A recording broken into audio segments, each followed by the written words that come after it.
12 years ago, New Mexicans were just waking up when they heard the news about the September 11th attacks. By dawn, cadets with the NMSU Army and Air Force ROTC were already packing up the cannon they had fired in the darkness in remembrance. The cannons were fired at intervals for each plane that went down, firing outside Young Hall as early as 6:46 local time into the dark, rainy sky. It took a lot of us by surprise. We were standing there. We knew it was going off at 6:46, but it'll still sneak up on you. That's Lieutenant Colonel David McCoy. He leads cadets in the Army Division of NMSU's ROTC program. I thought it was very fitting. I mean, obviously nothing will compare to the horror of those planes hitting that day. But this gave a little bit of a punch to kind of let everyone know this is just a small taste of what actually happened that morning. For some, the clouds and the rain today were appropriate. They wanted today to be a somber reminder of what happened 12 years ago. Day of reflection and deep thought and remembrance. And go about your lives and enjoy the freedom that you have.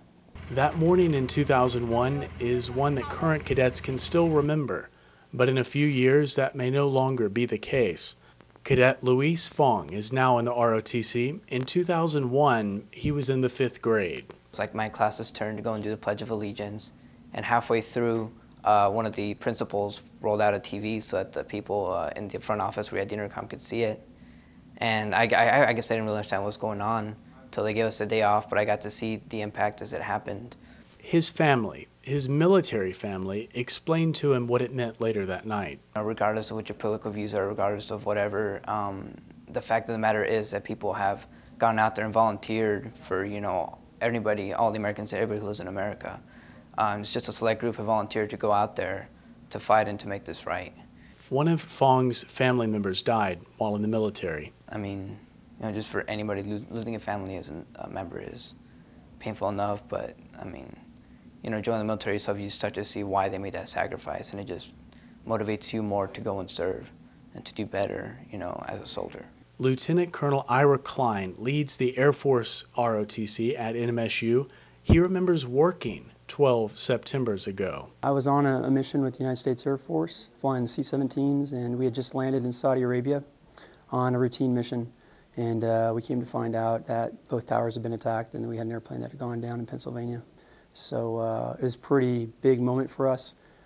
We knew that the world had changed at that moment, and that things were going to forever be different for us. Really, I'm very thankful for the cadets that are in the Corps today, because they understand the military environment they're walking into, and they have chosen to serve, and that's special.